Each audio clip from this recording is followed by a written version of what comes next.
Now, as we all know, Mario has saved the Mushroom Kingdom a million times, with every single adventure ending in a different way. However, what changed throughout all these years? Technology has come far after all, and we have seen lots of Mario games by now. So the question is, how did these endings evolve in terms of use, design, story and gameplay? Well, let's find out. Now, all of this started in 1985, the year where we first saw a Super Mario game being released by Nintendo. It was released for the NES and was called Super Mario Bros. Now, it was quite basic because the technology was limited. They even had to use certain little tricks in order to fit everything on the game cartridge. Now, this game's ending was simplistic and anticlimactic. You just defeat the final boss, and Princess Peach thanks you. This is very basic and not that rewarding. And before that, you thought you saved her again and again and again, but it was always a fake Bowser and Peach wasn't there. This is overall very basic and not that rewarding. So really, there's nothing to it, and you've seen this stuff in almost every castle, but this time it's slightly different. So would this improve at all in the next title? Well, it actually did in a lot of ways. Because in Super Mario Bros. 2, you go to a bit of a different world. Here you defeat Wart, and he's seen one last time during the victory celebrations, being crowd-surfed across the screen by the now freed subcons. And on top, you see our heroes celebrate that they saved the inhabitants from this weird frog bad guy, which already looks a lot better than the ending of the first game. But it gets even better, because as Wart disappears off the screen, swirls and stars appear, implying that they serve him another beatdown. And after this, Mario wakes up in his bed, and is left to ponder if the events that transpired really happened, or if they are no more than products of a dream. So even the very ending is interesting and mysterious by the end of it, which certainly makes me more interested in this game in general. So this was a huge step forward for Nintendo. It had a bigger story impact, looks better, and fits the rest of the gameplay and adventure itself. So with all of this getting better and better, even though these games aren't known for their amazing story, would this trend continue? Well, no! It all went back to the simplistic, "Thank you, Mario, for saving me, I was so scared," stuff Peach tells you when you find her, just like in the very first title. You just enter some sort of back room where you find her, and she even sort of teases you by saying our princess is in another castle. So really, the ending of Super Mario Bros. 3 is just as disappointing as the one seen in the first game, which is really sad in my opinion. They finally started to make it look more interesting, fit with the story, and look good. So stuff was going downhill when it comes to the endings, while the gameplay, mechanics, designs, and other stuff seen in the game were getting better and better. And even in the spin-off adventure of Super Mario Land made for the Game Boy, which came out a year later, we saw the exact same stuff. The only new cool thing we got to see in this title is the fact that they fly away in what looks like some sort of jet fighter. It's a bit random, but it does fit with the stuff seen in the game, since we do see auto-scrolling sections, but still, overall, this is not really an upgrade over Super Mario Bros. 2. However, after this, Nintendo would create a masterpiece, one of the best 2D Super Mario games ever seen in history, Super Mario World. Here we yet again get a fun little victory celebration at the end, and this time Peach also appears in a very cool way. So in general, this is a step up, and to be honest, reminds me a lot of the ending seen in Super Mario Bros. 2. It's a big improvement on the others that came before it in so many ways, to be honest, which is a perfect fit for a game that's seen on a brand new, more powerful console, and that also improved on the 2D formula in so many ways. So really, Nintendo was getting back on track with their endings, which are still important to the game, even though it's not a story-heavy franchise. Even the second Super Mario Land title had quite a good ending, where you see Wario flee in a funny way and the castle transform. Certainly an improvement over the last title in that series. But then everything changed, because Nintendo would abandon 2D games at this point for a ridiculously long time, and focus on a new type of game. Something revolutionary. 3D games, a world with unlimited potential.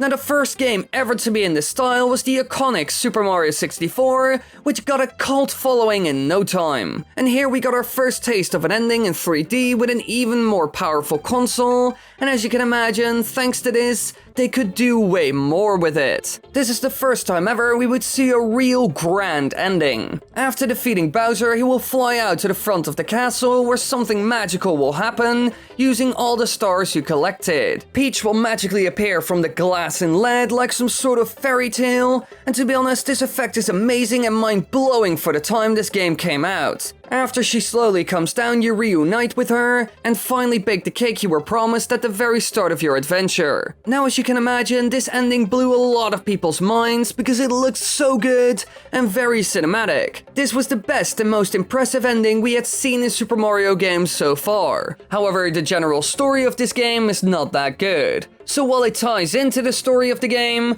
it doesn't really matter or make it any better. But like I said, the trend of making 3D games would continue for quite a while, and our next title, called Super Mario Sunshine, is a lot more story heavy. It even has an entire introduction scene completely voiceovered, except for Mario then. And here the final cutscene is super long, because first you fall down together with all the others after defeating Bowser and his new son. You all get out unharmed except for your new companion called Flood, which was actually turned into a very emotional scene in the ending. But that's not where it ends, because there's also a really sad and important scene with Bowser and his son as well. And all of it looks beautiful. You can clearly see that Nintendo was going for a serious, impactful story with a cinematic feel to it all. When this game was released and people played it, they were shocked. Mario was always light on story, and now it's in the forefront from the very start up until the credits. Personally, I love this. Sure, the story could have been better, but overall it's more interesting than almost any other game. It ticks all the boxes. It adds to the story, looks good with some really impressive shots like the sunset scene with Bowser and his son,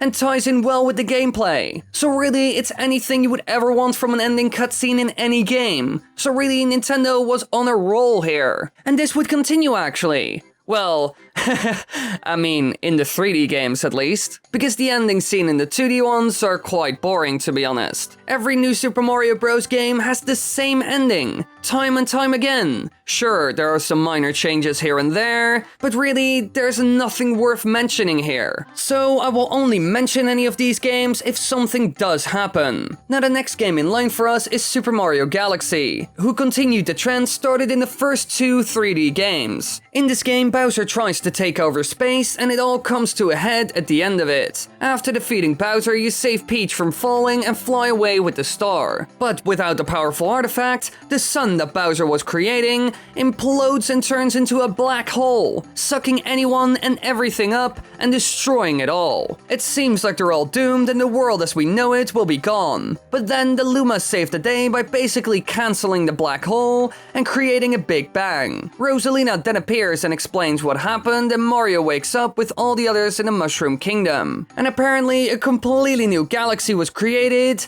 leading to one of the best shots ever seen in the Super Mario series. A sick shot up in the sky looking down on Mario, the Earth, and all the galaxies. And this was the setup for the sequel, and they did it perfectly as well, creating a lot of different emotions as well as beautiful visuals. Like I said, Nintendo wanted to make these endings more and more impressive in every way, shape, and form, which they're doing extremely well. This was truly a grand ending, which also worked well for setting up an amazing sequel to this game. So yet again, it ticks all the boxes perfectly. However, could all of this really continue? Well, of course not!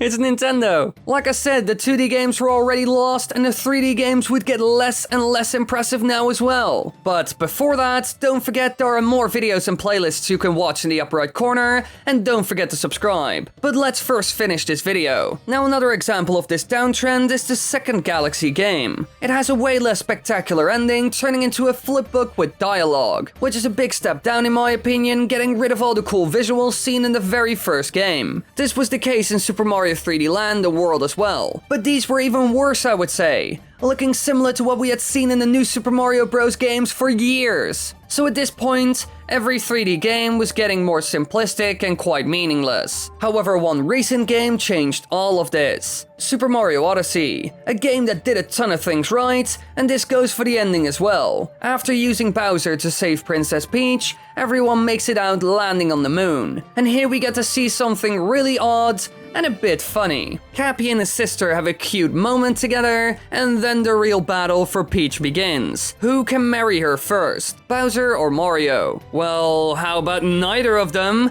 She just leaves the moon, going back to the Earth to travel the globe, with Mario jumping on just in time by using Bowser as a footstool. Now, this doesn't add a whole lot to the story, but still it looks really good and gives a heartwarming and funny twist. But I want to say we have more evolution of videos on the channel, so go check them out in the upper right corner in description, and subscribe as well. But to finish this video off, all of this is certainly a gigantic improvement over some of the games that came before, but still Super Mario Sunshine and Galaxy remain the kings. And who knows what the other games will bring? Maybe Super Mario Odyssey 2 could do it even better than any of the other games seen in the entire series.